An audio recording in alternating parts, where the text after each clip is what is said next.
এক প্লেট ফুচকাতে 7 কোটিরও বেশি ক্ষতিকর ব্যাকটেরিয়ার উপস্থিতি পাওয়া গিয়েছে। তো মলমূত্রের যে উপাদান জীবাণু সেগুলোর উপস্থিতি এগুলোতে পাওয়া গিয়েছে। যত রেস্টুরেন্ট আপনি অভিযান করেছেন, সবচেয়ে শকিং বা সবচেয়ে খারাপ কোনটা ছিল? একটি রেস্টুরেন্ট, সেখানে খুব গর্জিয়াসলি ডেকোরেশন করা ছিল।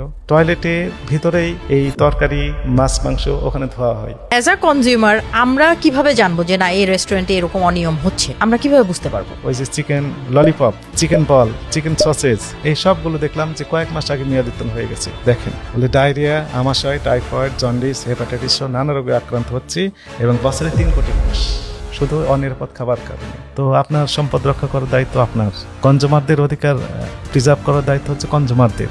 এরপরও যদি প্রতারিত হন তাহলে জাতীয় ভোক্তা অধিকার সংরক্ষণ অধিদপ্তরে অভিযোগ দায়ের করলে প্রতিকার দেওয়া যাবে ইনশাআল্লাহ।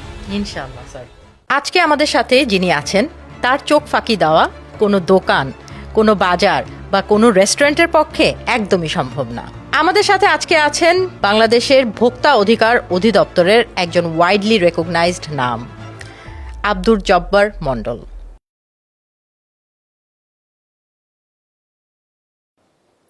আপু আপু আজকে তো অনেক বড় সর্বনাশ হয়ে গিয়েছে। কি সর্বনাশ বলো আমাকে। অনেক বড় একটা প্রবলেম হয়ে গিয়েছে আপু। আজকে তো আমাদের এখানে অভিযান হবে। কিসের অভিযান? আমরা কি করছি? জানি না আপু, কিন্তু আজকে অভিযান চলবে এখানে। ও মাই গড, আমরা আবার কি ভেজাল করলাম? আসসালামু আলাইকুম স্যার। ওয়ালাইকুম আসসালাম। কেমন আছেন? আলহামদুলিল্লাহ ভালো, আপনি ভালো আছেন? জি স্যার। আমি আপনাকে বলছিলাম যে আমি বাংলাদেশে সেলিব্রিটিদের খুব একটা ফ্যান না, আমি আপনার অনেক বড় ফ্যান Thank এবং you. আমাদের পরিবারের সবাই আপনার সব ভিডিও আমরা দেখি, কোনোটাই মিস করি না। কারণ অ্যাজ আ সচেতন নাগরিক আমার মনে হয় কনজিউমার রাইটস নিয়ে আমাদের জানা উচিত অনেক বেশি। Thank you very much. আপনি যেমনটি বলছেন যে অ্যাকচুয়ালি আপনি আমারও ফ্যান না, বরং আমি যে কাজগুলো করি জাস্ট কাজের কারণে এই ফ্যান, জি, তাই না? Right, thank you Right. Very much. আচ্ছা এটি আমাদের ইন্সপিরেশন। জি স্যার। স্যার, বাংলাদেশে থাকতে থাকতে হয়ে গেছে কি এরকম যে আমাদের সব কিছুর উপর একটা সন্দেহ, যেহেতু আমরা এত কিছু দেখছি যে উল্টাপাল্টা হচ্ছে আমাদের সাথে, তো এই সন্দেহের মধ্যে যেটা হয়ে গেছে যে সোশ্যাল মিডিয়া কয়েকদিন পর পর একটা জিনিস চলে আসে, প্লাস্টিকের ডিম, প্লাস্টিকের চাল। এই জিনিসটাকে আসলে এক্সিস্ট করে? আপনি যেমনটি বলেছেন যে এটি আসলে আমাদের উদ্বিগ্নের বিষয় যে প্লাস্টিকের চাল বা প্লাস্টিকের ডিম আছে কিনা। তো এই নিয়ে বাস্তবে একটি অভিজ্ঞতার কথা আমরা বলতে পারি এখানে। সেটি হচ্ছে যে একটা ইউটিউবে একটা ভিডিও এরকম একটা ভাইরাল হয়েছিল যে প্লাস্টিকের চাল দেখার কেউ নেই, এবং ওই ইউটিউবার যিনি উনি সরকারকে একদম ধুয়ে দিয়েছেন গালিগালাজ করে। তো এটি আমাদের ডিসি স্যারের নলেজে যখন আসছেন, এরপরে আমাকে এই ভিডিওটা ফরওয়ার্ড করে দিয়ে আমাকে বলা হলো যে তুমি এটি সার্চ করে দেখো কোথায় এই চালগুলো পাওয়া যায়। আমি অনেক কষ্ট করে তন্ন করে খুঁজে শেষে পেলাম ওয়ারি থানার পাশে এই দোকানটি, যেখান থেকে উনি ক্রয় করেছেন, এবং চালটা ইন্ডিয়ান চাল ছিল। তো এরপরে আমি স্বাভাবিকভাবেই ওই দোকান থেকে আরেক বস্তা চাল আমি ক্রয় করলাম। করার পর এটি ল্যাব টেস্টে পাঠানো হলো।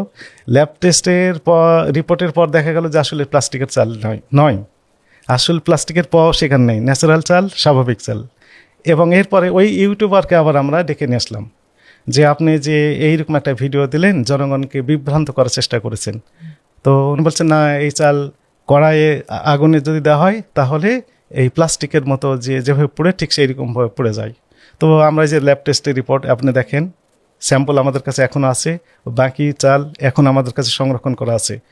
তো উনি বললেন না, আমি বিশ্বাস করি না। বলতে চলেন ঠিক আছে দেখি। উনি আবারও ওই কড়াই পাশে একটা রেস্টুরেন্টে নিয়ে যাওয়া হলো, ওনাকে নিয়ে ওখানে কড়াইয়ে যেভাবে উনি আগুন দিয়ে পোড়ানোর চেষ্টা করেছেন সেইরকমভাবে পোড়ানোর পর উনি বলেন যে সরি, আসলে আমার ভুল হয়ে গেছে। এই যে বিভ্রান্ত আসলে গুলো। প্লাস্টিকের চাল বা প্লাস্টিকের ডিম বলে বাংলাদেশের কোনো অস্তিত্ব নেই। Wow, এটা জানা দরকার ছিল, কারণ কয়েকদিন পর পর এরকম বিভ্রান্ত হয়ে মানুষ হয়। এটাতে অনেক কিছুই আছে, আই থিঙ্ক এটার মধ্যে অনেক কারসাজি থাকে, ডিম দামের বাড়ানোর, এইগুলো হয়তো এটার মধ্যে ইনভলভড, আমি আসলে জানি না ঠিক। এবং কমন সেন্স আরেকটি, সেটি হচ্ছে যে প্লাস্টিকের চাল বা ডিম তৈরি হ্যাঁ। করতে যে এক্সপেন্সটা কস্টিং পড়বে, Right. তার চেয়ে ন্যাচারাল যে ডিম বা চালের চেয়ে অনেক বেশি পড়বে। অবশ্যই অবশ্যই, জি স্যার। আচ্ছা স্যার, আপনি তো অনেক দিন হয়ে গেছে এই ক্যারিয়ারে, এখন কি আপনি বলতে পারেন যে আপনি দোকানদার বা যারা ভেজাল এরকম করছে তাদের চোখ দেখলেই বুঝে ফেলেন যে না এদের মধ্যে কিছু আছে কারসাজি? আসলে চোখ দেখলে বোঝা যায় না, কারণ যে তারা এমনভাবে প্রেটেন্ড করেন যে সব ঠিকঠাক মতো আছে, এবং আমরা যারা সার্ভিস শিকার জেনার সার্ভিস নিয়ে থাকি, হয়তো রেস্টুরেন্টে গেলাম, দেখবেন যে একদম গর্জিয়াসলি ওয়েল ডেকোরেশন দেওয়া আছে, দেখে মনে হবে যে একদম সব ঠিকঠাক আছে, এভরিথিং ইজ ওকে। কিন্তু অ্যাকচুয়ালি আজ আমরা একজন ভোক্তা অধিকার কর্মী হিসাবে আমরা এটাই বিলিভ করি না। আমরা বিলিভ করি হচ্ছে সিইং ইজ বিলিভিং।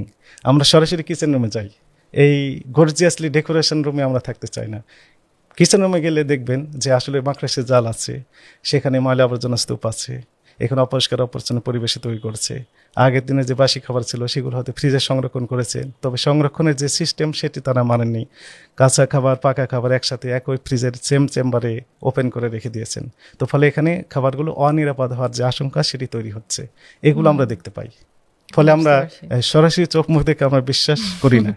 আসলে আচ্ছা, এরকম কোনো একটা চিটিং মেথড, আজকেও আপনি একটা অভিযানে ছিলেন, তো এরকম আপনার এক্সপিরিয়েন্সে এমন কোনো চিটিং মেথড আছে যেটা আপনার কাছে মনে হয়েছে যেটা ডেঞ্জারাস, মানে এটাও কি সম্ভব? আসলে আমাদের যে কনজিউমার বিহেভিয়ার, এটি আমি পরের কথা আগে বলে নিই, এটি আমাদের পরিবর্তন করা একান্ত প্রয়োজন। কারণ আমরা অনেক সময় মনে করি যে রঙিন খাবারগুলো আমাদের পছন্দ, বাচ্চারা পছন্দ করে, কনজিউমাররাও পছন্দ করে, কিন্তু এই রঙিন খাবারগুলো অ্যাকচুয়ালি তো ফুড গ্রেড কালার ব্যবহার করার কথা ছিল, কিন্তু এটি ফুড গ্রেড কালার ব্যবহার করছে কিনা এটি জাস্টিফাই করা ইম্পর্টেন্ট। কারণ ফুড গ্রেড কালারের অনেক দাম, হিউজ দাম। তো বিজনেস কমিউনিটি করেন কি, নন ফুড গ্রেড কালার যেটি টেক্সটাইল কালার, সেই কালারগুলোই মূলত খাবারে ব্যবহার করা হয় ইউজুয়ালি, তবে সবাই করে সেটা আমি বলছি না।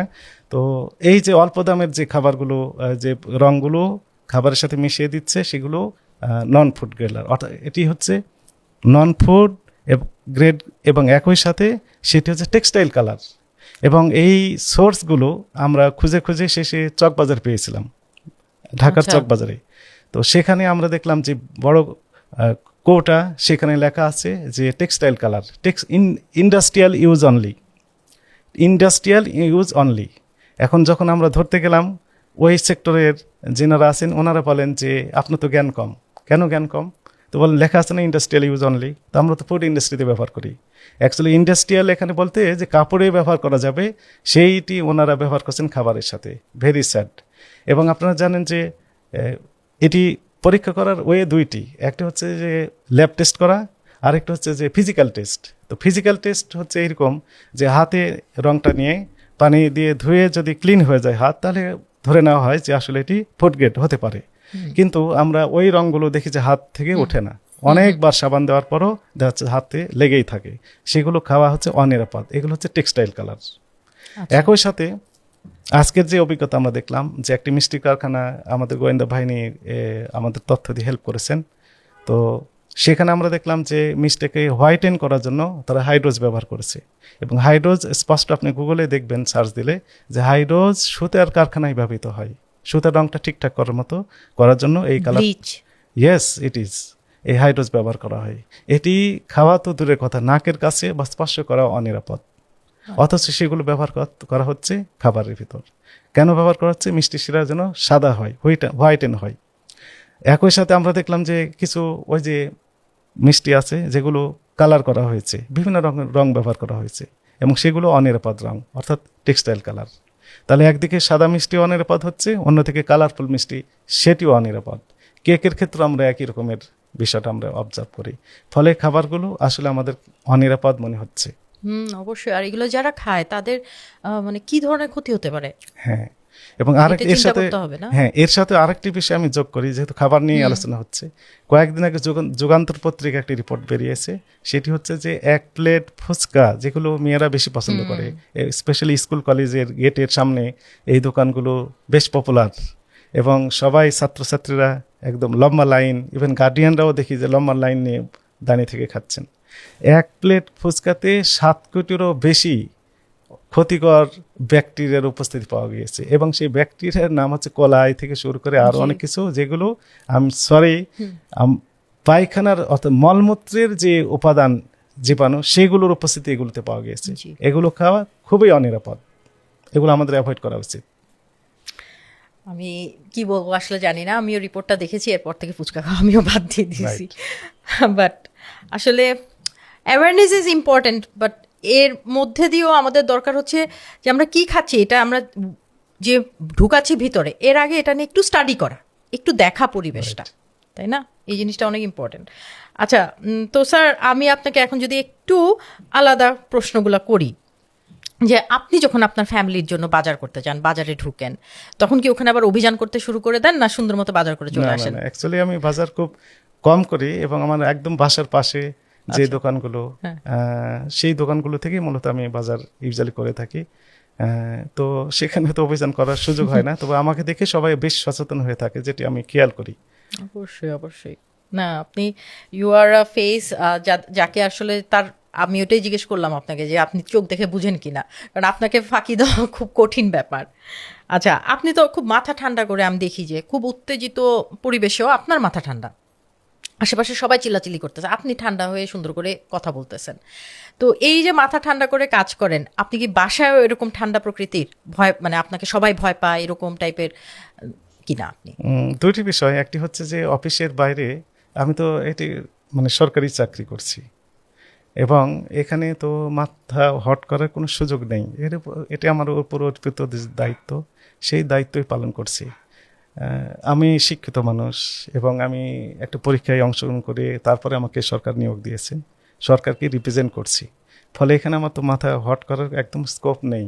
কিন্তু একজন পাবলিক, উনি চাইলে মাথা হট করতে পারেন, উত্তেজিত হতে পারেন, আমার সাথে খারাপ আচরণ করতে পারেন, হট টেম্পার্ড হতে পারেন, কিন্তু আমি চাইলে তো এটি করতে পারি না। তো এই সেন্সটাই সবসময় আমার ভেতর কাজ করে। যেহেতু আমি সার্ভিস প্রোভাইডার, তো সার্ভিস শিকার যেনারা আছেন, ওনারা স্বাভাবিকভাবেই আমাদের সম্পর্কে হয়তো নেতিবাচক ধারণা পোষণ করতেই পারেন, কিন্তু আমাদের সবসময় পজিটিভ থাকতে হবে, এবং একসময় তাদের ভুল ভাঙবে। অনেককে দেখেছি পরে এসে সরি বলে যে আপনার সাথে এরকম আচরণ করা আমার ঠিক হয়নি। আমরা অল রাইট। না স্যার, আপনি এরকম। না না না, থ্যাংক ইউ। আপনি এরকম।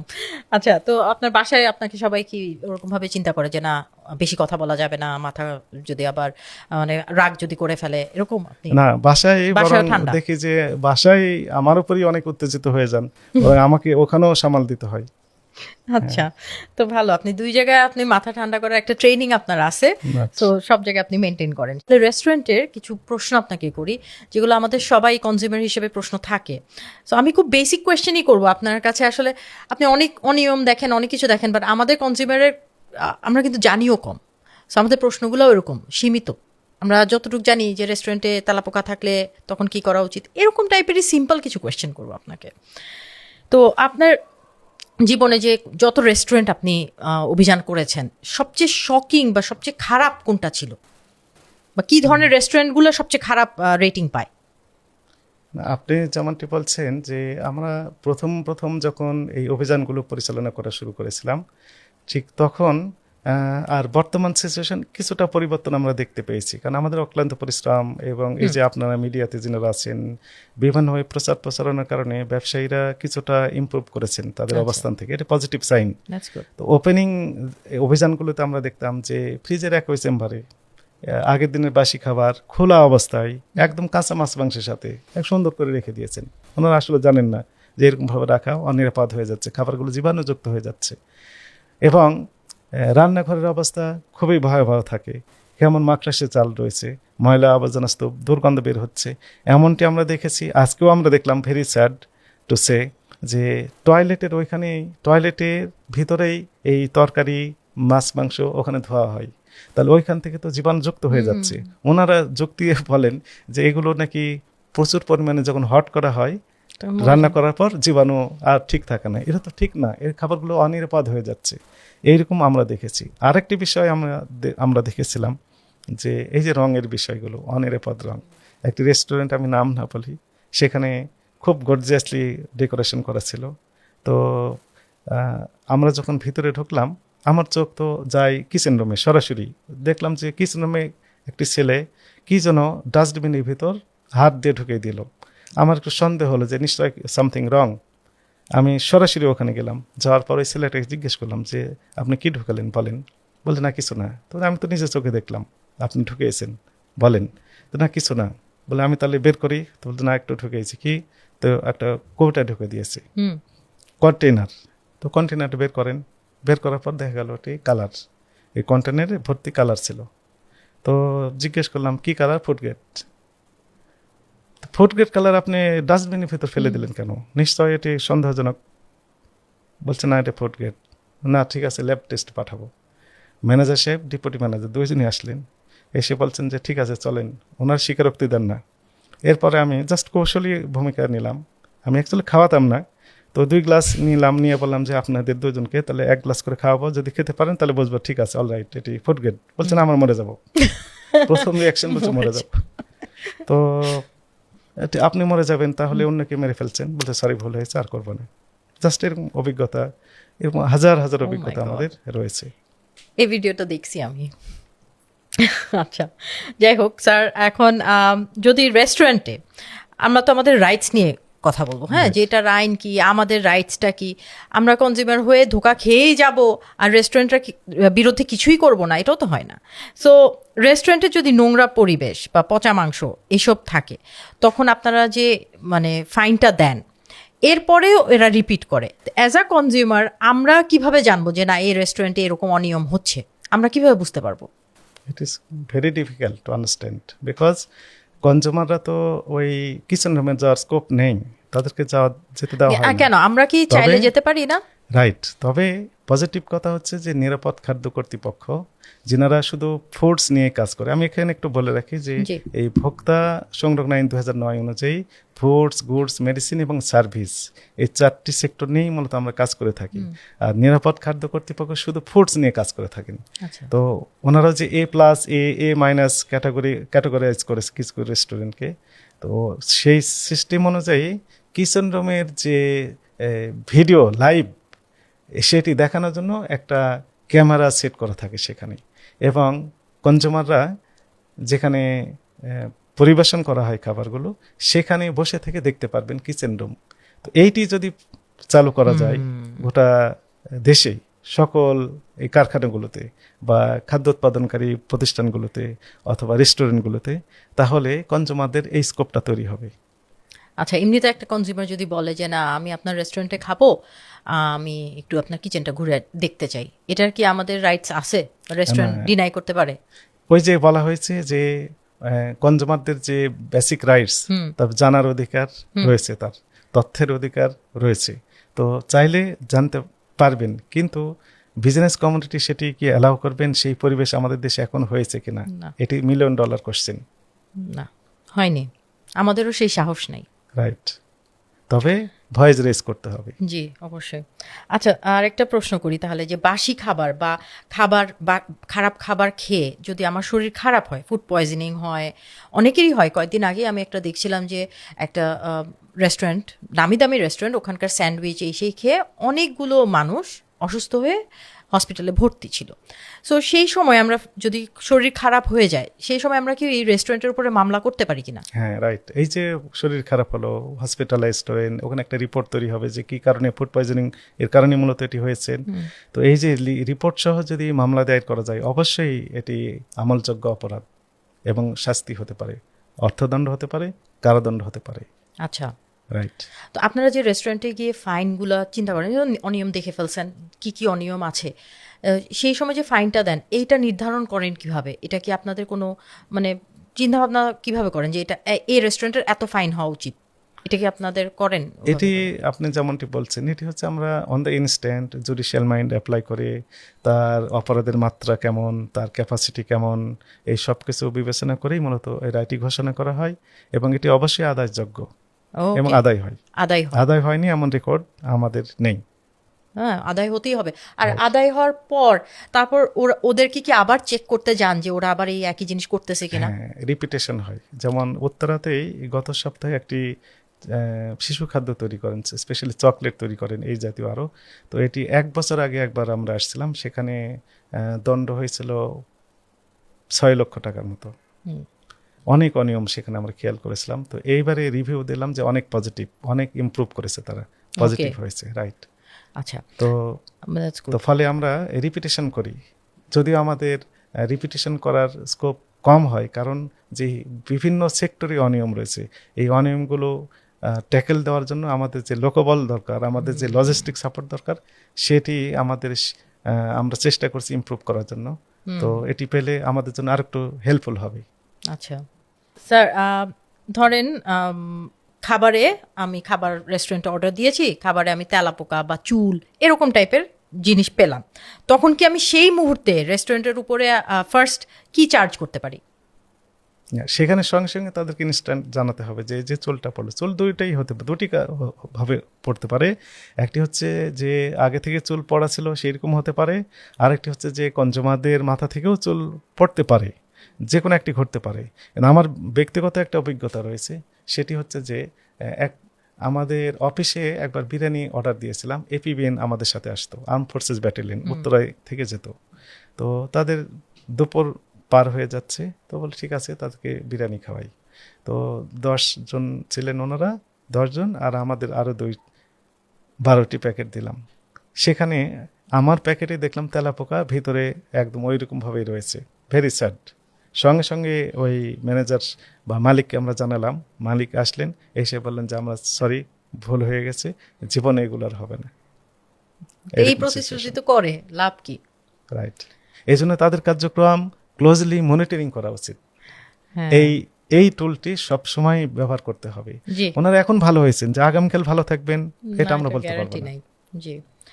আচ্ছা, তো এরকম অনেক বড় বড় রেস্টুরেন্ট আছে, আমি নাম বললাম না, কিন্তু আপনারা অভিযান করেন এবং অভিযান করার পর ওনারা ফাইন দেন। আপনি বললেন যে ফাইন দেওয়ার পর হয়তো ওরা সঠিক হয়ে যায়, কিন্তু ওদের উপরে যে এই ব্র্যান্ড ইমেজ, যেটা অনেক টাকা খরচ করে কিন্তু একটা রেস্টুরেন্ট একটা ব্র্যান্ড ইমেজ তৈরি করে, কাস্টমারদেরকে নেয়, তো এই ব্র্যান্ড ইমেজটার উপরে কিন্তু ডিরেক্ট একটা মানে কি বলে থ্রেট চলে আসলো যে হ্যাঁ আমার এখানে এরকম আসছে, এরপর থেকে কিন্তু ওদের কাস্টমার একটু হলেও কমে যায়।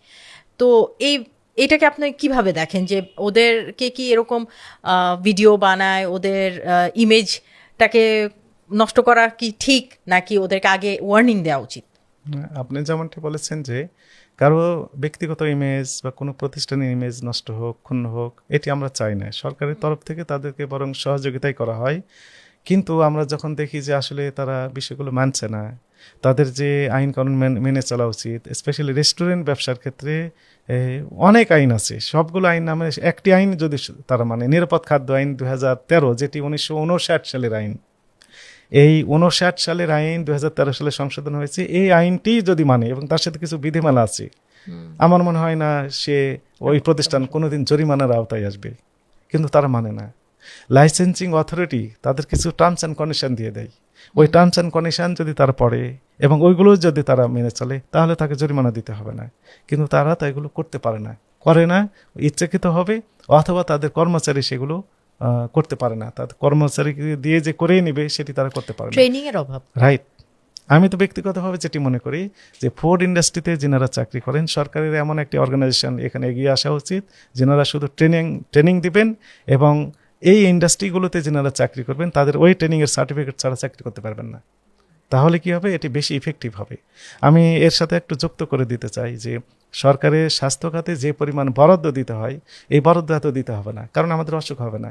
অসুখ যদি না হয় তাহলে তো আমাদের এত বরাদ্দ দিতে হবে না স্বাস্থ্য খাতে। আমার ব্যক্তিগত অভিজ্ঞতা থেকে আমরা বলি যে মাসে আমার পরিবারে কেউ অসুস্থ না হয় সেই মাসটা আমার ভালোভাবে চাই। যে মাসে অসুস্থ হয় ডাক্তার ফি দিতে হয়, এরপর বলে যে টেস্ট করেন, টেস্টের ওখানে পয়সা দিতে হয়, আবার ওষুধ কিনতে হয়, তাহলে 3টা সেক্টরে আমাদেরকে পয়সা দিতে হচ্ছে। রাইট, হ্যাঁ অবশ্যই। পরিবার থেকে শুরু করে আমরা যে রাষ্ট্রীয় ব্যবস্থা দেখি একই রকমের। সরকারি হাসপাতালগুলোতে আমাকে ডাক্তারি ফি দিতে হচ্ছে না ঠিকই, কিন্তু ডাক্তারকে তো ওই অর্গানাইজেশন চালানোর জন্য সরকারকে পে করতে হচ্ছে, হিউজ পরিমাণ টাকা দিতে হচ্ছে। আর আমরা সবাই তো একই খাওয়া খাচ্ছি। আমরা যদি বলি যে ডক্টররা, আমাদের প্রাইম মিনিস্টার থেকে শুরু করে আমরা সবাই কিন্তু খাচ্ছি একই খাবারই, যেটা ফুড সেফটির আন্ডারে যায় না, পড়ে না। তো এর মধ্যে দিয়ে আসলে আমি আরেকটা প্রশ্ন করি আপনাকে, যে আমরা যে ধরেন আপনি বলছেন কোরিয়াতে, জাপানে ফুড কার্ট দেখছেন বা রোড সাইড স্টলস, আমাদের এখানে এটা এখন বেশি পপুলার হয়ে যাচ্ছে। ফুড কার্ট, কেক বিক্রি করা বা খাবার বিক্রি করা, ফুচকা চটপটি আগেই ছিল, ঝালমুড়ি আগেই ছিল, এটা আমাদের আসলে আমরা ছোটোবেলা থেকেই খেয়ে আসতেছি। কিন্তু এখন যে নতুন ধরনের খাবার, যেগুলোর আসলে স্টোরেজ অনেক ইম্পর্টেন্ট, ফুড কার্টগুলোতে তো ইউজুয়ালি কোনো ফ্রিজ থাকে না, সো ফুড কার্টগুলো কি আপনারা করেন, এরকম অভিযানগুলো করেন? হ্যাঁ, এখানে একটা বিষয় হচ্ছে যে এই রকমের প্রতিষ্ঠান ইউজুয়ালি তারা সন্ধ্যার সময় বেশি জমজমাট অবস্থা হয়, কারণ ইয়াং জেনারেশন বা সবাই ইউজুয়ালি বাসা থেকে বের হয় বিকালে বিকালে বের হয়, ওই ফুড কোর্টগুলো মূলত বিকালে ওনারা এই জমজমাটভাবে দেওয়া শুরু করেন। তো সেখানে আমরা যে অনিয়মগুলো দেখতে পাই, যে আপনি যেমন বলেন ফ্রিজ নেই, কিন্তু বাসা থেকে তো ঠিকই আগের দিনের খাবার ঠিকই নিয়ে এসে সমানে বিক্রি করে দিচ্ছে, এমনটি হতে পারে। আর গতকালের একটা অভিজ্ঞতা আমি একটু যদি শেয়ার করি, যে এইরকম একটা ফুড কোর্টে গেলাম, আমরা দুজন কর্মকর্তা গিয়েছিলাম। তো আমি যেটাতে ঢুকলাম, দেখলাম যে ওই যে চিকেন ললিপপ, চিকেন বল, চিকেন সসেজ, এই সবগুলো দেখলাম যে কয়েক মাস আগে মেয়াদোত্তীর্ণ হয়ে গেছে। এরপর যে সসগুলো দিয়ে তারা এগুলো ফ্রাই করছে, সেগুলো মেয়াদোত্তীর্ণ হয়েছে কয়েক মাস আগে। তাহলে সবগুলো মেয়াদোত্তীর্ণ, ওই প্রতিষ্ঠানের সবগুলো মেয়াদোত্তীর্ণ আমরা পেলাম, যে এগুলো কেন হয়? Very sad. আমরা ভেজাল খেয়ে খেয়ে আমরা মনে ইমিউন হয়ে গেছি, আমরা তো এগুলোই খাচ্ছি, কিছু তো হচ্ছে না। হ্যাঁ, হচ্ছে না তা না। আপনি একটা হচ্ছে। রিপোর্ট আমি যদি দেখাই, জি জি। যে এই যে আমি একটু ডাউনলোড করে নিয়ে আসলাম, সেটি হচ্ছে যে ভয়ানক চিত্র আমরা দেখতে পাবো। এই যে দেখেন, বলে ডায়রিয়া, আমাশয়, টাইফয়েড, জন্ডিস, হেপাটাইটিস সহ নানা রোগে আক্রান্ত হচ্ছে, এবং বছরে 3 কোটি মানুষ শুধু অনিরাপদ খাবার কারণে। বছরে 3 কোটি মানুষ, অর্থাৎ প্রতিদিন 80 থেকে 85 হাজারের বেশি মানুষ, এগুলো হচ্ছে হসপিটালাইজড, রিজনাল হচ্ছে তাদের পরিসংখ্যান। আর ম্যাক্সিমামই হসপিটালাইজড হন না, হুম। বেকায়দা হলে তারপরে ডাক্তারের কাছে যাই আমরা, তার আগে তো নিজেরাই ট্রিটমেন্ট করার চেষ্টা করি। তো ফলে 80 থেকে 85 হাজার মানুষ প্রতিদিন আমরা অসুস্থ হচ্ছে, এটি পরিসংখ্যান বলছে। এগুলো যেগুলো যারা হসপিটালে যাচ্ছেন তাদের তথ্য এটি, ফুড বর্ন ডিজিজ। যাই রাইট, ওকে। অনিরাপদ খাবার কারণে। আচ্ছা স্যার, আমরা নিরাপদ খাবার আমরা বড়রা খাচ্ছি, আমরা চিন্তা করতেছি আচ্ছা এক্সপায়ার্ড খাবার খাইলাম, কি আর হবে, কিন্তু আমাদের বাচ্চাদেরকে আমি খাওয়াচ্ছি।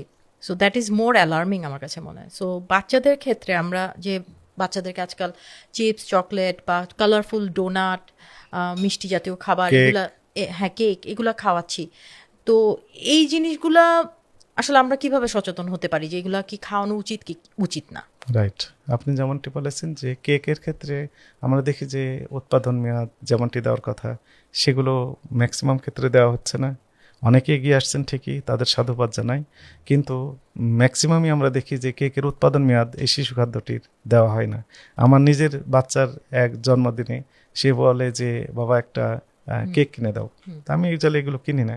তারপরেও তারাকে নিয়ে বলো ঠিক আছে চলো, আমার বাসার আশেপাশে অনেক দোকান আছে কেকের, যতগুলোতে আমি গিয়েছি বলছে আপনাকে দেওয়ার মতো কেক নেই। কেক তাদের আছে, আমাকে দিতে চাচ্ছে না, তার মানে সেগুলো হচ্ছে অনেক আগের বাসি, কিন্তু সেখানে কোনো মেয়াদ দেওয়া নেই। এই খাবারগুলো খাওয়াই হচ্ছে অনিরাপদ খাবার। As a consumer behaviour, opening আমি বলেছি, এটাও আমাদের পরিবর্তন করতে হবে। শুধু ব্যবসায়ীদের দোষারোপ করলেই আমাদের হবে না। অ্যাজ এ কনজিউমার হিসেবে আমার কিছু দায়িত্ব এবং কর্তব্য রয়েছে, সেগুলো আমাকে প্রতিপালন করতে হবে। আমাকে ক্রয়ের পূর্বে আমাকে দেখতে হবে যে আসলে এই কেকগুলো বা শিশু খাদ্য আমি ক্রয় করছি, সেগুলোর উৎপাদন মেয়াদ এগুলো দেওয়া আছে কিনা। যদি না দেওয়া থাকে তাহলে অবশ্যই আমাকে ক্রয় করা উচিত হবে না। ব্র্যান্ড ভ্যালু দেখে আমাকে এগুলো ক্রয় করতে হবে, যে এগুলো নকল হতে পারে, নকল কিনা আসল কিনা এগুলো দেখে আমাকে ক্রয় করতে হবে। শুধু সরকারের উপর দোষারোপ করলেই হবে না যে সরকারি এজেন্সিগুলো কাজ করছে না, এটি হতে পারে না। সকলের দায়িত্ব রয়েছে, জি। সবাইকে এগিয়ে আসতে হবে। ফুড ইন্ডাস্ট্রিতে যারা আছেন ওনাদের যেমন রেসপন্সিবিলিটি রয়েছে, একই সাথে কনজিউমার যারা আছেন এনাদের রেসপন্সিবিলিটি কম নয়। আপনি প্রতারিত হওয়ার আগে আপনাকে হাজারবার ভাবতে হবে যে আমি প্রতারিত যেন না হই, এই স্টেপগুলো নিতে হবে। এরপরে যদি প্রতারিত হন তাহলে তো প্রতারিত হয়েছেন, তার জন্য প্রতিকার দেওয়ার জন্য সরকারি এজেন্সি রয়েছে। অলরাইট, কিন্তু আমি কেকের দোকানে গেলাম, তো কেকটা তো দেখতে তো সুন্দর লাগে, কারণ এখানে অনেক প্রিজারভেটিভও থাকে যেটার জন্য ওকে অনেক মানে চকচকে লাগে, সুন্দর লাগে, শাইনি লাগে। তখন তো মনে হয় যে না এটা মনে হয় আজকেই বানানো, বা জিজ্ঞেস করি, যদি আমি ইউজুয়ালি জিজ্ঞেস করি যে কেকটা কবে, এই তো আজকের, তো এই তো মুখের কথা বিশ্বাস করা। হ্যাঁ, কিন্তু ওই যে লেখা থাকবে ওখানে যে উৎপাদন তারিখ, মেয়াদোত্তর এটা তারিখ, demand করতে হবে। উপাদান, ওই যে কালার ব্যবহার করেছে, কি কি কালার ব্যবহার করেছে, সেগুলো ফুড গ্রেড কিনা, ওগুলো ডিক্লারেশন দেওয়া থাকবে। যদি না থাকে তাহলে আমার উচিত হবে যেগুলো না কেনার। আচ্ছা, তো কেক তো আপনি কিনতে পারেন না, আপনাকে Right. কেউ দেয় না, যেহেতু আপনি মানে চিনে ফেলেন, বুঝে ফেলেন। তো রেস্টুরেন্টে যান মাঝে মাঝে খেতে বাইরে? না, একদমই কম, একদমই যাই না বললেই চলে। আচ্ছা। অফিসে যাওয়ার সময় বাসা থেকে একটা বাটিতে করে কিছু খাবার নিয়ে যাই, সেগুলোই আমরা অফিসে বসে খেয়ে নিই। আচ্ছা। আর যদি কোনো কারণে না নিয়ে যেতে পারি তাহলে ওদের না খেয়েই বাসায় আবার ফিরে চলে আসি। বাইরে যদি আমি আপনাকে জিজ্ঞেস করি যে রেস্টুরেন্টের, আপনি রিসার্চ করছেন আই এম শিওর, যে রেস্টুরেন্টের কোন খাবারটা অর্ডার দিয়ে খাইলে ওটা সেফ বা আপনি খাবেন? না, ওই যে বললাম যে গরম গরম খাবার তৈরি করে দিলেন, তাহলে এই খাবারগুলো অবশ্যই সেফ। না, একদম সব- রুটি বা এরকম টাইপের একটা যে কোনো একটা খাবার, হ্যাঁ, রুটি যেমন আমরা বলতে রুটি পারি তো কি safe? সরাসরি মানে গরম করে সঙ্গে হ্যাঁ। সঙ্গে তৈরি করে দেয়, ফলে হ্যাঁ। এটি সেফ হতে পারে। হ্যাঁ, তবে সবগুলো রেস্টুরেন্ট যে ভেজাল খাবার দেয় বা খারাপ খাবার দেয়, অনিরাপদ খাবার সাপ্লাই করে এমনটি না। অবশ্যই ভালো মানের রেস্টুরেন্ট আমাদের দেশে রয়েছে, ঢাকাতে রয়েছে। আমি বলেছি, রিপিট করছি যে আমাদের অভিযানের ওপেনিং দিনগুলোতে যে সিচুয়েশন আমরা দেখেছি, এখন অনেক ইমপ্রুভ হয়েছে। আমরা আশাবাদী যে সামনের দিকে আমরা 100%-এর দিকে নিয়ে যেতে চাই।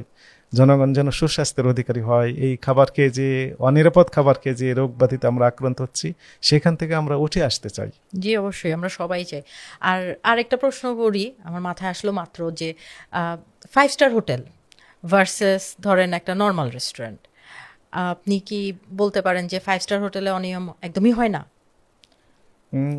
হতে পারে, তবে কম কম হয়? কম কারণ হচ্ছে যে তারা ওইখানে যে কুক যেনারা থাকেন ওনারা এক্সপার্ট, এবং ওখানে একটা শৃঙ্খলার ভিতর থাকে।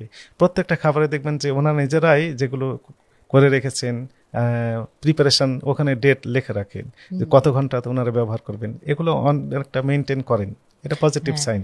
এখন আমি একটা জিনিস, আমার একটা ছোট ব্রেনই আমি আন্ডারস্ট্যান্ড করছি যে যেখানে আমি অনেক টাকা দিয়ে খাবো সেখানে আমার প্রশ্ন করার বা আমার কারেজ বেশি থাকবে চার্জ করার, যে আমি এত টাকা দিয়ে খাইছি আমাকে বাসি খাওয়ার দিছো, সেখানে আমি কিন্তু চার্জ করতে পারবো। যেখানে আমি কম দামি টাকা দিয়ে খাইতেছি, মানে বাসি দিলেও মনে হয় যে ছে, থাক, কয় টাকার খাওয়া, খাই, না, খারাপ তেল দিয়ে বানাইছে, মেনেই নেই। এমনটি হওয়া উচিত নয়, এমনটি হওয়া উচিতও নয়। কারণ আমি তো খাবার খাবো, সবগুলো খাবারই নিরাপদ হতে হবে। সেটি বেশি দামের হতে পারে, কম দামের হতে পারে, সব খাবার নিরাপদ হতে হবে। জি স্যার, অবশ্যই। আচ্ছা স্যার, বাচ্চাদের খাবারে আবার যদি আমরা ফেরত যাই, তো ফ্রুট জুস বা প্যাকেট জুসে অনেক অনিয়ম দেখি আমরা, ভিডিওজে আমরা ইউজুয়ালি দেখে থাকি। আপনার পাওয়া সবচেয়ে খারাপ কোনটা ছিল এক্সপিরিয়েন্স? আপনি যেমনটি বলছেন যে জুস, আমি কেরানীগঞ্জের একটি প্রতিষ্ঠানে আমরা গিয়েছিলাম, জুস তৈরি করে, ও বিভিন্ন রকমের শিশু খাদ্য ওনারা তৈরি করেন, এবং একটিরও লাইসেন্স নেই এবং খাবারের যে উপাদানগুলো ওনারা ব্যবহার করেন সবগুলো লেখা আছে বিদেশি, অথচ দেখা যাচ্ছে যে ইম্পর্টেন্ট নেই, ম্যাক্সিমাম মেয়াদ উত্তীর্ণ হয়েছে। এই সকল অপরাধে এই প্রতিষ্ঠানটিকে 10 লক্ষ টাকা অর্থদণ্ড প্রদান করা হয়েছিল, এবং একই সাথে প্রতিষ্ঠানটি জনস্বার্থে সাময়িকভাবে বন্ধের নির্দেশনা দেওয়া হয়েছিল। পরবর্তীতে ওনারা বিভিন্ন তদবির করেছেন, কিন্তু কোনো তদবির, আমাদের ডিজি স্যার বললেন যে কোনো তদবিরে কাজ হবে না, লাইসেন্স করে নিয়ে আসো, আগে আমাদেরকে শো করবেন, তারপর আমরা ওপেন করে দেব। এরপরে ওনারা 3 মাসের সময় নিয়েছেন, 3 মাস পর বিএসটিআই থেকে লাইসেন্স নিয়েছেন, এবং ওনারা কমিটমেন্ট দিয়েছেন যে এই যে লাইসেন্সে যে টার্মস অ্যান্ড কন্ডিশন আছে সবগুলো আমরা কমপ্লাই করব। এরপরে আমরা ওপেন করে দিয়েছি। একটা ছোট রিকোয়েস্ট, এই এপিসোডটা যদি ভালো লাগে তাহলে অবশ্যই আমাদের চ্যানেলটি সাবস্ক্রাইব করুন। এরকম আরো ইনফরমেটিভ ভিডিওস কিন্তু আমাদের চ্যানেলে পেয়ে যাবেন। So let's get back to the show. আচ্ছা, হ্যাঁ ঠিক আছে, কমপ্লাই করলে তো ঠিক আছে, কিন্তু ফ্রুট জুসে আসলে থাকে কি? ম্যাক্সিমাম ক্ষেত্রে আমরা দেখি যে ফ্লেভার থাকে। এটি অ্যাকচুয়ালি ডাইরেক্ট যে ফ্রুটস সেটি তো আমরা দেখতে পাই না, এগুলো ফ্লেভার আর কেমিক্যাল প্রিজারভেটিভ, প্রিজারভেটিভস এগুলো দিয়েই মূলত তৈরি করে। তবে সেগুলো হয়তো ওই লেভেলের ক্ষতিকর নয় যদি সব ঠিকঠাক মতো থাকে। ওকে, মানে সেগুলো মানে ফুড গ্রেড বা ফুড, হ্যাঁ, রাইট। যেই ফুড বানানো হয়, জুস বানানোরই ইনগ্রিডিয়েন্ট যদি হয়ে থাকে, যেগুলোর Raw অ্যাপ্রুভাল material, থাকে, তাহলে সেগুলো অনিরাপদ না, নিরাপদ হতে পারে। রাইট। আচ্ছা, আমরা প্রিজারভেটিভের মাত্রা আমরা কি প্যাকেটে দেখে বুঝতে পারবো যেখানে কতটুকু প্রিজারভেটিভ দেয়া আছে, বা এটা কি বুঝার কোনো হ্যাঁ, ক্ষমতা এটি আছে? আইনে স্পষ্ট লেখা আছে আচ্ছা, যে কি উপাদান দেওয়া হয়েছে, কি পরিমাণ দেওয়া আছে, এই বিস্তারিত ওখানে লিখে দিতে হবে। এটি আইন, যদি না মানে এটি অপরাধ। আচ্ছা। এখন তো চ্যাট জিপিটির চল সবকিছু, আমরা কিন্তু ইনগ্রিডিয়েন্ট লেভেলটা চ্যাট জিপিটি বা এআই কে দিলেও কিন্তু সে বলে দিতে পারবে যে সেফ কি সেফ না। রাইট, এটি সো কনজিউমারকে কিন্তু টেকনোলজিও ইউজ করতে হবে, Right. ব্রেন ইউজ করতে হবে, টেকনোলজিও ইউজ করতে হ্যাঁ, হবে। এই জন্য আমি বললাম যে একজন কনজিউমার হিসেবে তার অনেক রেসপন্সিবিলিটি রয়েছে। জি, প্রতারিত হওয়ার আগে তাকে প্রতারণা শিকার জন্য না হন, এই জন্য যতগুলো উপায়গুলো আছে সবগুলো তাকে অবলম্বন করতে হবে। এরপরে যদি প্রতারিত হন, তারপরে তো আমরা রয়েছি। অবশ্যই।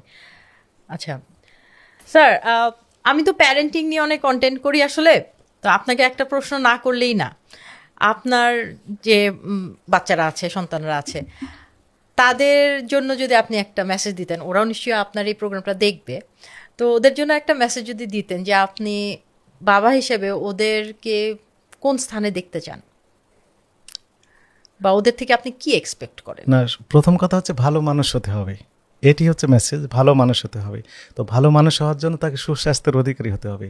সুস্বাস্থ্যের অধিকারী হতে হলে তাকে অবশ্যই নিরাপদ খাবার খেতে হবে, এবং নিরাপদ খাবারের সাথে তাকে অন্যান্য যে শৃঙ্খলা রয়েছে, স্বাস্থ্যবিধি রয়েছে, সকালে ঘুম থেকে ওঠা এবং আগেভাগে ঘুমাতে যাওয়া এবং এক্সারসাইজ, খেলাধুলার সাথে সম্পৃক্ততা থাকা, এগুলোর সাথে সম্পৃক্ত হতে হবে।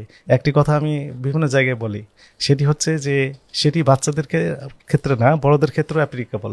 সেটি হচ্ছে আপনি কি whether you will taking medicine or you will be running, আপনি কি দৌড়াতে থাকবেন, আপনি কি ফিজিক্যাল এক্সারসাইজ করবেন, না ওষুধ খাবেন, যে কোনো option is yours. There are two options, whether you will be running or you will be taking medicine, medicine, option is yours. Prevention is better than Yes. Cure, এটাও আরেকটা। হ্যাঁ, আর একই সাথে ওই যে নিরাপদ খাবার এবং অনিরাপদ খাবার, স্ট্রিট ফুড আমাদের দেশের ওইরকমভাবে পপুলার হলেও নিরাপদ নয়, এগুলো খেয়াল রাখতে হবে। স্কুল কলেজের সামনে যে খাবারগুলো বিক্রি হয় সেগুলো নিরাপদ কিনা এটা নিশ্চিত না হয়ে আমি অনুরোধ জানাবো সম্মানিত অভিভাবকদের প্রতি, তারা যেন নিজেরাও না খান এবং তাদের কোমলমতি শিশুদের যেন উঠে না দেয় এই খাবারগুলো। আপনার বাচ্চাদেরকে আপনি কিভাবে মোটিভেট করেন হেলদি খাবার খেতে? না, ওই যে বাসা থেকে খাবার প্যাকিং করে স্কুলে পাঠানো হয়, ওইগুলোই খাওয়া দাওয়া করে আবার বাসায় ফিরে আসে। ইউজুয়ালি আমরা ট্রাই করি যে বাইরের খাবার যেন কম খাই। জি, তারপরেও তো তারা বাচ্চা, ও জেদ করে বাসে যেটা খাবো, বাসায়ও কিন্তু বানায় দেওয়া যায় বাইরের হ্যাঁ, খাবারের right. মতো। সেটি আপনি আমরা সবাই জানি যে বাবা হচ্ছে সবচেয়ে ইম্পর্টেন্ট একটা ফাউন্ডেশন, একটা পিলার একটা ফ্যামিলির। আপনি বাবা হিসেবে কেমন? না, আমি সফট এবং হার্ড দুটো মিলেই, অর্থাৎ তারা যখন দেখি যে ভালোভাবে পড়ালেখা করছে, মনটা ভালো হয় এবং তারা যে এক্সপেক্ট করছে তার চেয়ে বেশি দেওয়ার চেষ্টা করি। আর যখন দেখি যে একটু এদিক ওদিক যাওয়ার চেষ্টা করছে, স্বাভাবিকভাবে তখন হার্ড হতে হয় আমাকে। এবং তার মা দেখি যে সবসময় নরম থাকে, কিন্তু আমাকে নরম এবং গরম এই দুটো মিলেই আমাকে চলতে হয়। ব্যালেন্স করেন আপনি, ভালো। রাইট। আচ্ছা, তো কলা আমরা এখন সারা বছর পাচ্ছি এবং অনেক ধরনের কলাই আমরা পাচ্ছি, তো কলা পাকানোর জন্য কি কোনো কেমিক্যাল ইউজ করা হয় কিনা? আপনি যেমনটি বলেছেন যে দুইভাবেই কলা পাকানো যায়। একটা হচ্ছে ন্যাচারালি হিট দিয়ে পাকানো যায়, এটি পরিবেশ বান্ধব এবং স্বাস্থ্য ঝুঁকি একদমই নেই। আর একটি হচ্ছে যে কেমিক্যাল দিয়ে পাকানো হয়। তবে বুয়েটের একটি গবেষণায় আমরা দেখেছি যে একটি রিপোর্ট, টেস্টিং রিপোর্টে, এই চাকরির ওপেনিংয়েই আমরা এটি আমাদের ডিজি স্যার আমাদের জানিয়েছেন যে যে ক্যালসিয়াম কার্বাইড দিয়ে যে পাকানো হয় কলাটা, কলার উপরের অংশ যেটা থাকে খুব অনেক একটা অংশ থাকে, ফলে ভিতরে এটা প্রবেশ করে না, অতদূর এফেক্ট করে না। আর ওনাদেরকে যদি আমরা বলি যে এই কলা এই কেমিক্যাল দিয়ে পাকান কেন, আমরা অনেক সবসময় তো তাদেরকেই রাখি, কিন্তু এরপরও যদি পেয়ে যায় তাদেরকে তো আইনের আওতা নিয়ে আসা হয়। পাকান কেন বলতে ব্যাপক চাহিদা, আসলে কলার ব্যাপক চাহিদা, কলা এবং পাউরুটি এর ব্যাপক চাহিদা ঢাকা মহানগরীতে। ফলে ন্যাচারালি পাকিয়ে ওনারা নাকি বলেন যে সরবরাহ যথাযথ দেওয়া সম্ভব হয় না, এই জন্য ওনারা এই অসৎ উপায়টা অবলম্বন করেন। কিন্তু আমাদের পরামর্শ থাকবে যে এই অন্ধকার ঘরে আলো জ্বালিয়ে একটু ধোঁয়া সৃষ্টি করে সেখানে যদি পাকানো যায় ন্যাচারালি, এই কলাটাই নিরাপদ। আমরা তো এগুলো পাই না, তা খুব কম। আমরা যেগুলো খাচ্ছি এগুলো আমাদের শরীরের জন্য কতটুকু ক্ষতিকারক? এই নিয়ে গবেষণার প্রয়োজন, ওকে, গবেষণার প্রয়োজন। অবশ্যই। আচ্ছা, অনেক সময় দেখা যায় যে বিদেশি ফল যেগুলো আমরা পাই, তো টেবিলের উপরে ধরেন একটা আপেল বা একটা মালটা আমি রেখে দিলাম, 3 মাস রাখার পরেও তার কোনো কিছু চেঞ্জ হয় না, তো ওগুলো কিন্তু বাইরে থেকে আনা। তো আপনি কি বলবেন যে ওগুলো বাইরে থেকে ওদের মধ্যে কোনো কিছু পুশ করা থাকে, না আমাদের এখানে এসে হয় এগুলো? না, যেটি আমরা যতটুকু আমরা জেনেছি যে এই ফলগুলো অনিরাপদ না, ওখানে মোম পালিশ করা হয়, এমনভাবে প্রিজারভেটিভ দেওয়া হয় যেগুলো ক্ষতিকারক না, এগুলো ধুলেই উঠে যেতে পারে। Okay. তো সেই ফলগুলো খাওয়া নিরাপদ। ও আচ্ছা, তো বাইরের ফলই তো বেশি পাওয়া যায়, আমাদের দেশীয় ফলগুলো কিন্তু সিজনাল, অল্প সময় পাওয়া যায়, যেমন আপেল মালটা এগুলো আমরা কিন্তু বাইরে থেকে খাচ্ছি। সারা বছর পাওয়া যায়। সারা বছর আঙ্গুর, তো এগুলোকে আমরা যে কোনো দোকান থেকে কিনে খেলে ঠিক আছে? হ্যাঁ, কি খেতে পারে, কিন্তু আমাদের পরামর্শ থাকবে যে দেশীয় ফল খাওয়ার জন্য। দেশীয় ফল 12 মাস বিভিন্ন রকমের ফল পাওয়া যায়, জি। তো এই ফলগুলো নিরাপদ বেশি। আচ্ছা, আরেকটা প্রশ্ন, যে আমাদের ঢাকা শহরে আমি যদি চিন্তা করি, ইভেন ছোট ছোট শহরগুলোতে ফলের দোকানের অভাব নাই। ফলের দোকান মানে অলি গলিতে ফলের দোকান, একদম মানে যেখানে সেখানে। তো এই ফলের দোকানের বিজনেস কি অনেক ভালো? মানে এত দোকান কেন? আসলে চাহিদা আছে। চাহিদা আছে। একসময় ফল অসুস্থ রোগীকে দেখার জন্য কিনে নিয়ে যাওয়া হতো, কিন্তু এখন প্রত্যেকটা বাসাতেই অল্প হলেও অনেকে ফল কিনছেন, এটি পজিটিভ সাইন। এবং এই কারণেই মূলত ফলের ব্যবসাটা একটু বেশি হচ্ছে।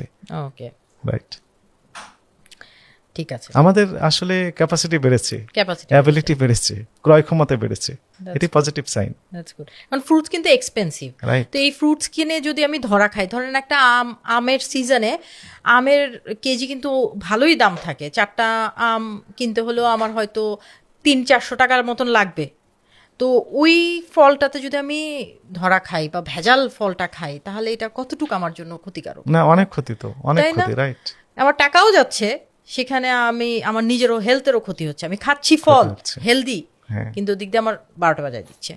কনজিউমার নিয়ে আমরা যেহেতু কথা বলছি, এর সাথে আমি আরেকটি পয়েন্ট যোগ করি, সেটি হচ্ছে যে এই সিজনে অনেকেই আছেন যিনারা ঢাকা বা দূর দূরান্ত এলাকায় থাকেন, যিনারা এই অনলাইনে আমের অর্ডার দিয়ে থাকেন অথবা অফলাইনে কিনে কুরিয়ার সার্ভিসের মাধ্যমে নেওয়ার চেষ্টা করেন। এই কুরিয়ার সার্ভিসে অনেক সময় প্রোভাইড করে না যত সময়, আমগুলো নষ্ট হয়ে যায় অথবা আদৌ তারা পৌঁছায় না। তো সেক্ষেত্রে ইনস্ট্যান্ট যদি এই ভোক্তা অধিদপ্তরে 1611 একটা হটলাইন নাম্বার রয়েছে, একই সাথে www.dncrp.com আমাদের একটা সফটওয়্যার রয়েছে। এই সফটওয়্যার বাসায় বসে থেকে এই স্মার্টফোনের সাহায্যে একটা ক্লিক দিয়েই অভিযোগ দায়ের করার সিস্টেম রয়েছে, এবং অভিযোগ কোন পর্যায়ে রয়েছে, কোন কর্মকর্তা গিয়েছে, তার কন্ট্যাক্ট নাম্বার কি, বিস্তারিত জানার সুযোগ রয়েছে। তো ফলে এই প্রতিকার পাওয়াটা অনেকটা সহজ। জি। তো এখন স্যার অনলাইনে তো অনেক আমরা থাকি এবং অনলাইন থেকে অনেক কিছু আমরা কেনাকাটি করি। জিনিসটা হচ্ছে এখন আর বাজারে গিয়ে মার্কেট করতে আমাদের মেয়েদের অ্যাটলিস্ট ভালো লাগে না, আমরা অনলাইনেই কেনাকাটা করতে বেশি স্বাচ্ছন্দ্য ফিল করি। সো অনলাইনে কেনাকাটার ক্ষেত্রে আমাদের কনজিউমার রাইটস কি বলে, আমরা কি প্রশ্ন করতে পারি? হ্যাঁ, অনলাইন কেনাকাটা তো সুযোগ রয়েছে। অ্যাকচুয়ালি শুধু মেয়েদের না, ছেলেরাও এখন সবাই ব্যস্ত থাকে, অফিস নিয়ে, ব্যবসা বাণিজ্য নিয়ে সবাই মহাব্যস্ত। এমন ছোটোখাটো অসুখ যদি হয়, ডাক্তার দেখানোর সময় পান না অনেকে, এর যেটি আমাদের অবজারভেশন। কেনাকাটার ক্ষেত্রে ওই অফিসে বসে থেকে স্মার্টফোনের সাহায্যে অনলাইনে অর্ডার দিয়ে বসে আছেন, অলরাইট। কিন্তু এক্ষেত্রে আমাদের পরামর্শ থাকবে যে প্রতিষ্ঠান থেকে একজন কনজিউমার অর্ডার দিচ্ছেন, সেই প্রতিষ্ঠানের স্থায়ী ঠিকানা আছে কিনা, এবং তাদের রিভিউ কেমন, কাস্টমার রিভিউটা কেমন, এগুলো ইম্পর্টেন্ট। এগুলো দেখে তারপরে অর্ডার দেওয়া উচিত। অনেক সময় দেখা যাচ্ছে ভুয়া পেজ, ফেসবুক পেজ খুলে দেখা যাচ্ছে যে কিছু টাকা অ্যাডভান্স নিয়ে বসেন, এরপর দেখা যাচ্ছে যে ওই প্রতিষ্ঠানকে আর খুঁজে পাওয়া যায় না। আমাদের কাছে অভিযোগ দেন, তো স্থায়ী ঠিকানা যদি না থাকে তো ফলে প্রতিকার আমরা তো দিতে পারি না। এই প্রতিষ্ঠানগুলোর বিরুদ্ধে আবার আমাদেরকে কি করতে হয়, আমাদের হেডকোয়ার্টার থেকে সিআইডি, ডিবি পুলিশ, বিভিন্ন গোয়েন্দা বাহিনীর কাছে আমাদের আবার ফরওয়ার্ড করে দিতে হয়। তো যদি কনজিউমার যিনারা আছেন, এনারা যদি একটু আগে থেকে সচেতন হন, তাহলে ওই প্রতারণার আশঙ্কাটা কম থাকে। ওকে, আচ্ছা, অনলাইনে জিনিস আমি ধরেন অর্ডার করছি, করার পর আমি যখন পেলাম প্রোডাক্টটা, তখন দেখলাম যে না, প্রোডাক্টটা ডিফারেন্ট, তখন আমি অ্যাজ আ ভোক্তা আমি কি করব? আপনি যেমনটি বলেছেন যে একদম চমৎকার একটা উদাহরণ আমি দিয়ে রাখি। আমাদের কাছে অনেকেই এরকম অনেক রকমের অভিযোগ দেন, বলেন যে এই প্রোডাক্ট পাইনি, আলু পেয়েছি, এরকম কথা আমরা আগে শুনে আসছি। কিন্তু কনজিউমাররা ওই লেভেলের স্মার্টনেস দেখাতে পারেননি এই সকল ক্ষেত্রে, এই কারণে প্রমাণ করতে পারেন না। আচ্ছা, একটা ক্ষেত্রে প্রমাণ পেলে আসলে আলু পেয়েছেন। ওনাকে অর্ডার দেওয়া হয়েছিল মনোহর দিক, সম্ভবত এই পাশের জেলা, ঢাকার পাশের জেলা, এই জেলার নাম কি আমাদের গাজীপুরের পাশে নরসিংদী। নরসিংদীর মনোহরদীর এক ভদ্রলোক, উনি কম্পিউটারের এসএসডি কার্ড অর্ডার দিয়েছেন। তো এসএসডি কার্ড অর্ডার দিয়েছেন এবং ওই কনজিউমার খুবই স্মার্ট, ডেলিভারি ম্যান আসছে দেওয়ার জন্য, ওনাকে বলছেন যে আপনি ওপেন করবেন, আমি ভিডিও করব। ওই ডেলিভারি ম্যান ওপেন করেছেন, উনি ভিডিও করছেন, দেখা গেল যে সত্যি একটা আলু দিয়েছে, 1 পিস আলু। তো এরপরে ওই কনজিউমার আমাদের কাছে অভিযোগ দিয়েছেন।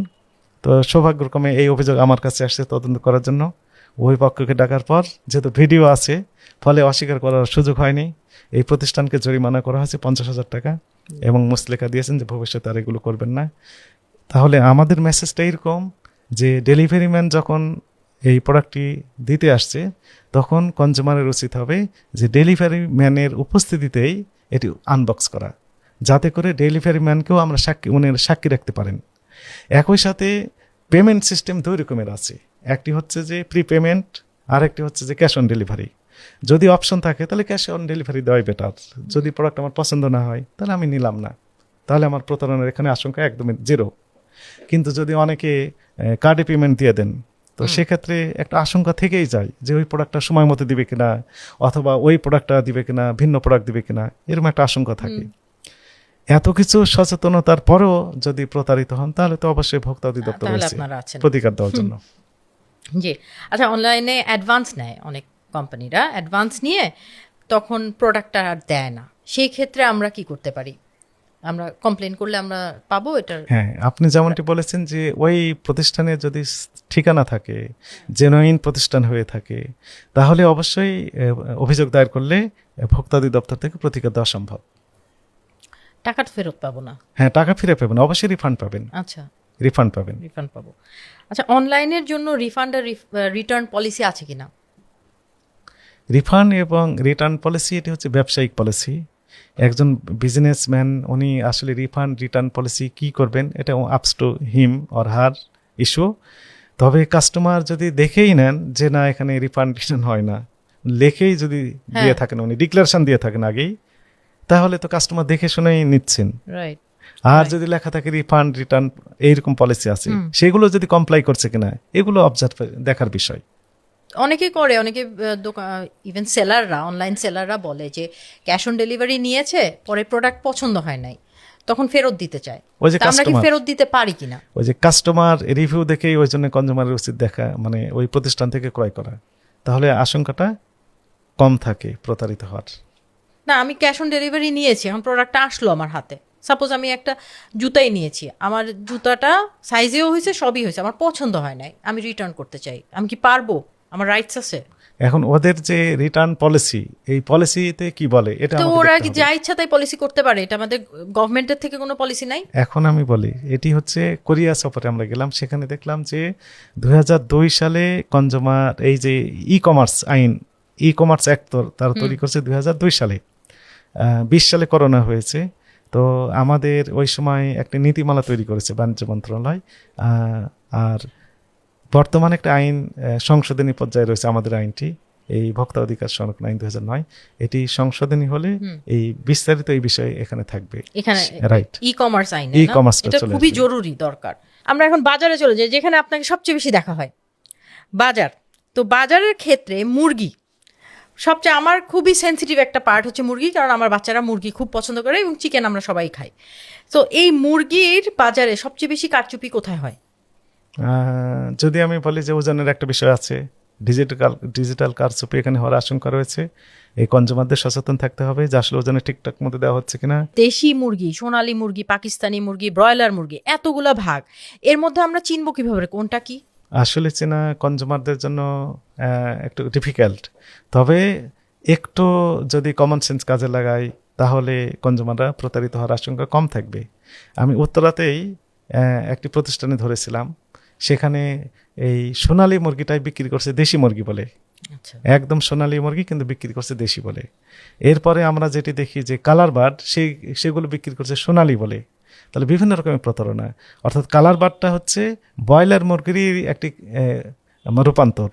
ব্রয়লার মুরগিটা দেখতে সাদা, কিন্তু কালার মুরগিটা দেখতে সাদা নয়, এই সোনালির মতো চেহারা, কিন্তু বাস্তবতা হচ্ছে তারা এই মুরগিগুলো সোনালি নয়, এটা হচ্ছে ব্রয়লার মুরগি। এখন বোঝার উপায় হচ্ছে শব্দ যদি ধীরে ধীরে করে তাহলে সেটা ব্রয়লার মুরগি, মুরগিটা শব্দ যদি জোরে করে তাহলে আসলে এটি ব্রয়লার না, বরং এটি সোনালি। আরো জোরে যদি করে তাহলে এটি দেশি। ওয়াও, এটা তো যেতে হবে তাহলে দোকানে, লাইভ মুরগি কিনতে হ্যাঁ, হবে। লাইভ মুরগি কিনতে হবে। জি, আচ্ছা, আপনি তাহলে তো আপনি বলে দিলেন আপনি মুরগি কেনার সময় কিভাবে কিনেন, এই পদ্ধতি নিশ্চয়ই ফলো করেন। হ্যাঁ, আমি একটু দেখি যে আসলে আমাকে দেখে ওনারা বলেন যে না এগুলো আজকে দেওয়া যাবে না, কারণ এগুলো হচ্ছে কালার বার্ড, কালার, বলেই দেন কালার বার্ড। এই 1 নাম্বার না 2 নাম্বার 3 নাম্বার তাহলে আমরা আরেকটা ধরন জানতে পারলাম, যেটার নাম হচ্ছে কালার। Colour but. নাইস। আচ্ছা, মাছ বাজারের কথা যদি জিজ্ঞেস করি, মাছ বাজারে সবচেয়ে বেশি কোনটা দেখছেন যে অ্যাডাল্ট্রেশন হয়?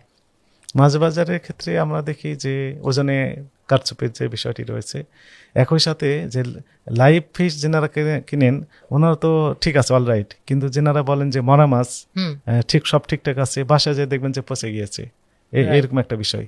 দুইটি, একটি হচ্ছে তাহলে যে ওজনে কারচুপি করা, আর একটি হচ্ছে যে পচা মাছ অনেক সময় বিক্রি করে দেয় আমরা জেনে তো শুনেই। চিনি না মাছ, রাইট।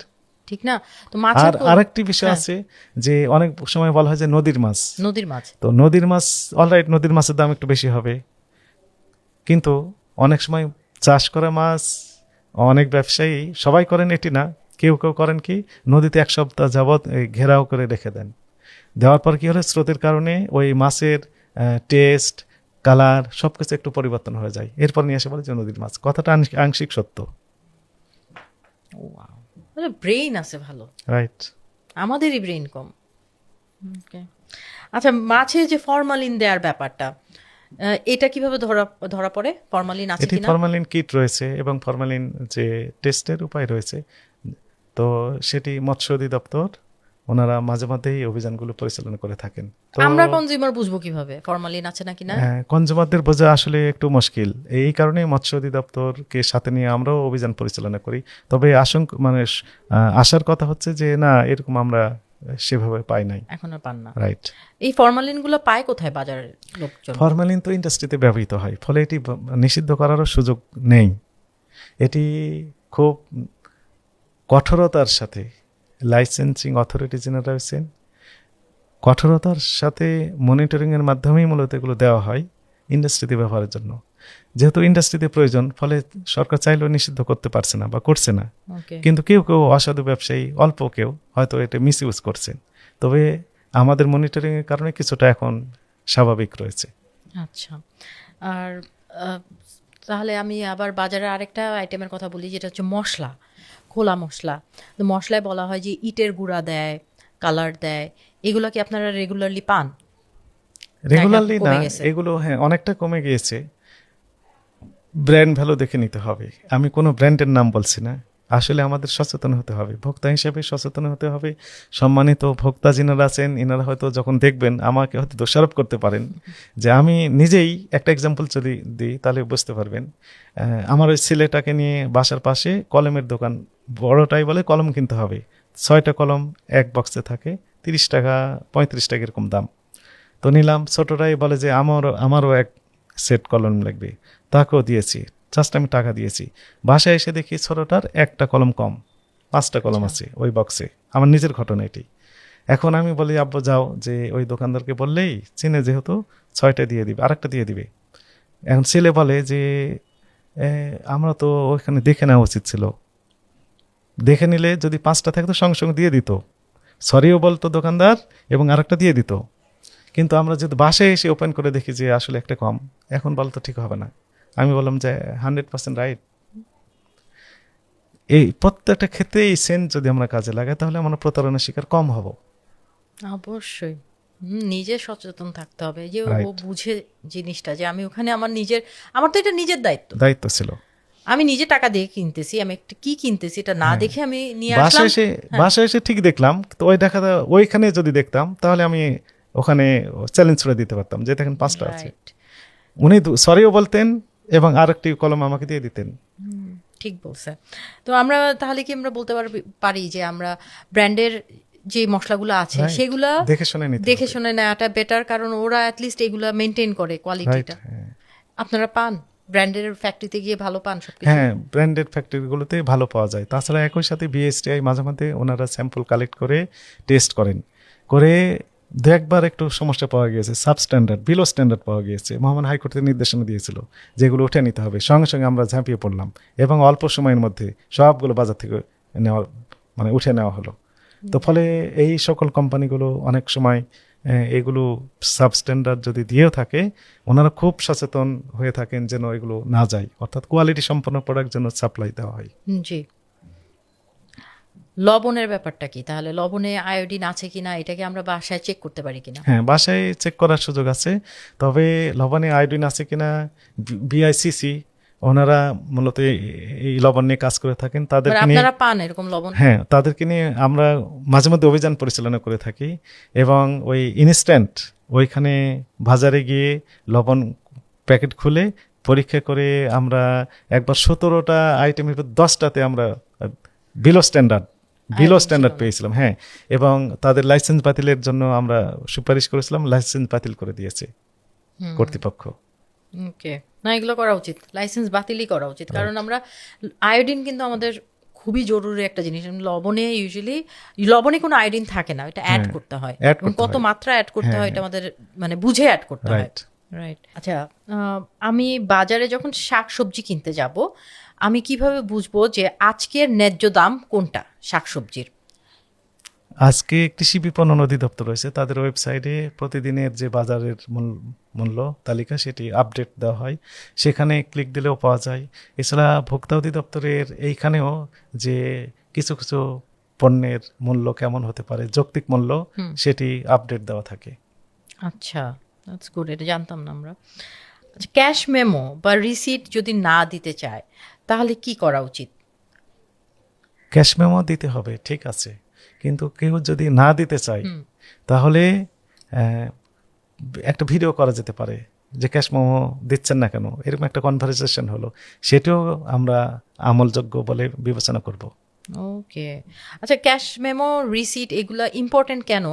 আমাদের তো দরকার না, আমরা তো ফেলে দেই, এটা আপনাদের জন্য কেন হ্যাঁ, ইম্পর্টেন্ট? ইম্পর্টেন্ট এই কারণে যে যদি এই প্রোডাক্টটি অথবা সার্ভিসটি নিয়ে ভোক্তার অসন্তুষ্টি থেকে থাকে, ভোক্তার প্রতারণা হওয়ার আশঙ্কা থেকে থাকে, তাহলে যেন উনি প্রতিকার পান, এই জন্য প্রমাণক হিসেবে এই ক্যাশ মেমোটা সংরক্ষণ করা একান্ত প্রয়োজন।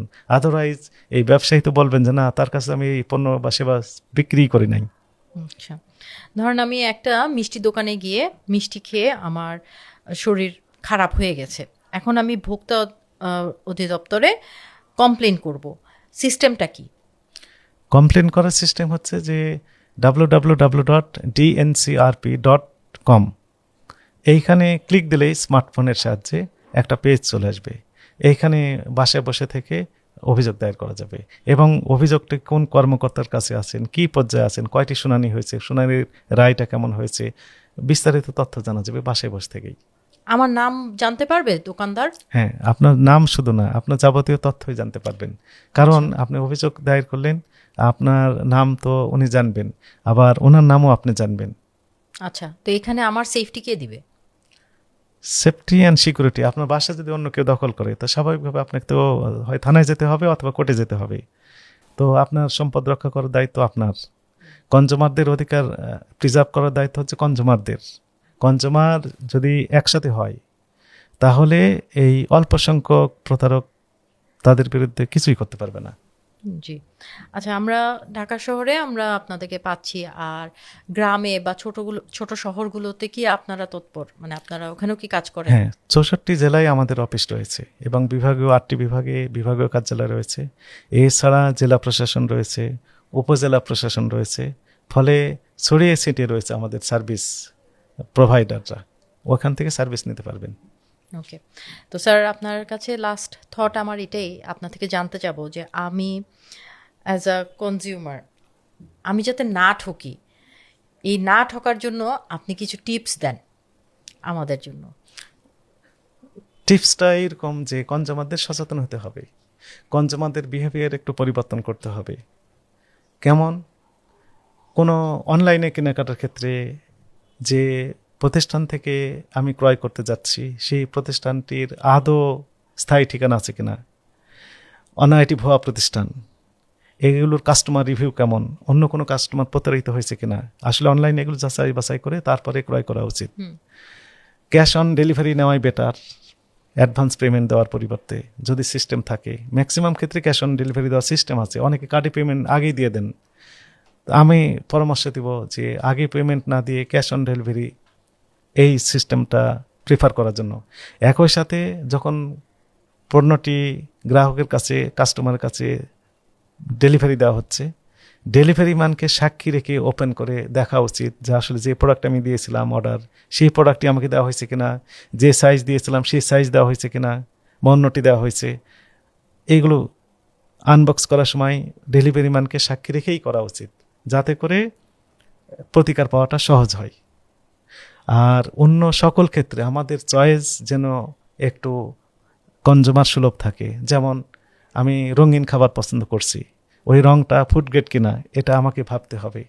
আমি সাদা ধবধবে সাদা খাবার পছন্দ করছি, এখানে কোনো কেমিক্যাল দেওয়া আছে কিনা সেটা আমাকে ভাবতে হবে। আমি ফুচকার দোকানে যে ফুচকা খাচ্ছি, এই ফুচকাটা কোন পরিবেশে তৈরি করা হয়েছে, যেখানে প্রক্রিয়াকরণ করা হচ্ছে সেটি কি 100% হাইজেন মেনটেন করা হচ্ছে কিনা, এই বিস্তারিত জেনে তারপরে আমাকে কোনো প্রোডাক্ট অথবা সার্ভিস এগুলো গ্রহণ করতে হবে। এরপরও যদি প্রতারিত হন তাহলে জাতীয় ভোক্তা অধিকার সংরক্ষণ অধিদপ্তরে অভিযোগ দায়ের করলে প্রতিকার দেওয়া যাবে ইনশাআল্লাহ। ইনশাআল্লাহ sir, thank you so much. আপনি আসছেন, আমাদের সাথে ছিলেন, অনেক প্রশ্ন করেছি, আরও অনেক প্রশ্ন বাকি রয়ে গেছে। আপনার কাছে অনেক কৃতজ্ঞ, আপনি সময় দিয়েছেন। Thank you. না, থ্যাংক ইউ আপনাকে, এবং আপনার মাধ্যমে কনজুমার যিনারা দেখবেন পরবর্তীতে তাদের সকলের প্রতি আমার মস্ত অবনত শ্রদ্ধা এবং কৃতজ্ঞতা। প্রত্যেকে ভালো থাকবেন। আল্লাহ হাফেজ। Thank you. Thank you so much for watching the full video. আমাদের এই এপিসোডটা যদি ভালো লেগে থাকে তাহলে চ্যানেলটি অবশ্যই সাবস্ক্রাইব করবেন। এরকম আরও ইন্টারেস্টিং ইনফরমেটিভ পডকাস্ট কিন্তু পেয়ে যাবেন আমাদের চ্যানেলে। সবাই ভালো থাকবেন।